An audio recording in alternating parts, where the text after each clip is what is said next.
Hello, my dear friends.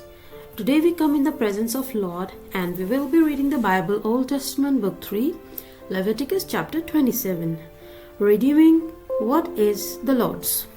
The Lord said to Moses, "Speak to the Israelites and say to them, if anyone makes a special vow to dedicate a person to the Lord by giving the equivalent value, set the value of a male between the ages of 20 and 60 at 50 shekels of silver, and according to the sanctuary shekel.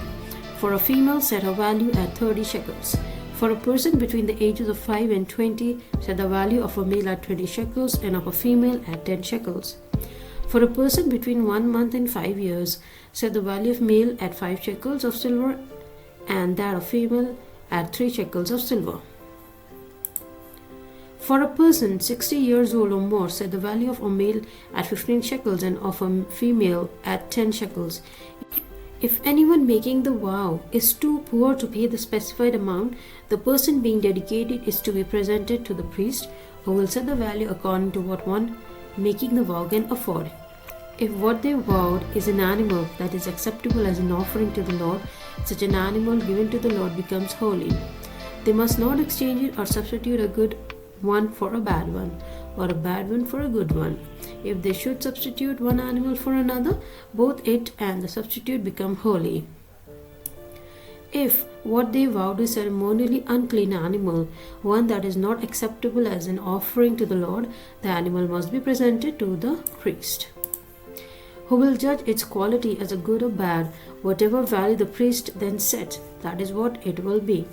If the owner wishes to redeem the animal, a fifth must be added to its value. If anyone dedicates their house as something holy to the Lord, the priest will judge its quality as good or bad.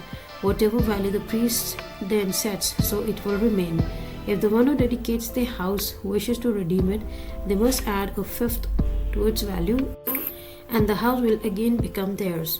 If anyone dedicates to the Lord part of their family land, its value is to be set according to the amount of seed required for it. 50 shekels of silver to a homer of barley seed. If they dedicate a field during the year of Jubilee, the value that has been set remains. But if they dedicate a field after the Jubilee, the priest will determine the value according to the number of years that remain until the next year of Jubilee, and its set value will be reduced. If the one who dedicates the field wishes to redeem it, they must add a fifth to its value, and the field will again become theirs. If, however, they do not redeem the field, or if they have sold it to someone else, it can never be redeemed. When the field is released in the Jubilee, it will become holy, like a field devoted to the Lord. It will become priestly property. If anyone dedicates to the Lord a field they have bought, which is not part of their family land, the priest will determine its value up to the year of Jubilee, and the owner must pay its value on that day as something holy to the Lord.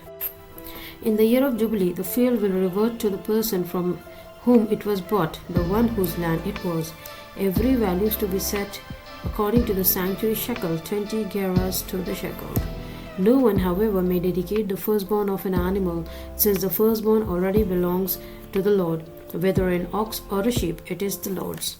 If it is one of the unclean animals, it may be bought back at its set value, adding a fifth of the value to it. If it is not redeemed, it is to be sold at its set value. But nothing that a person owns and devotes to the Lord, whether a human being or an animal or family land, may be sold or redeemed. Everything so devoted is most holy to the Lord. No person devoted to destruction may be ransomed. They are to be put to death. A tithe of everything from the land, whether grain from the soil or fruit from the trees, belongs to the Lord. It is holy to the Lord. Whoever would redeem any of their tithe must add a fifth of the value to it. Every tenth of the herd and flock, every 10th animal that passes under the shepherd's rod, will be holy to the Lord. No one may pick out the good from the bad or make any substitution. If anyone does make a substitution, both the animal and its substitute become holy and cannot be redeemed. These are the commands the Lord gave Moses at Mount Sinai for the Israelites. So this is the end of the chapter. We will continue in the next video. In the name of the Father, Son, and the Holy Spirit. God bless you all. Kindly like, share and subscribe. Press the bell icon so that you may get notification of the next chapter that is uploaded. Kindly visit my YouTube channel, that is Bible Reading @Unity, so that you can listen to the chapters beginning from the Old Testament. Happy listening to the Bible. Take care. Bye-bye.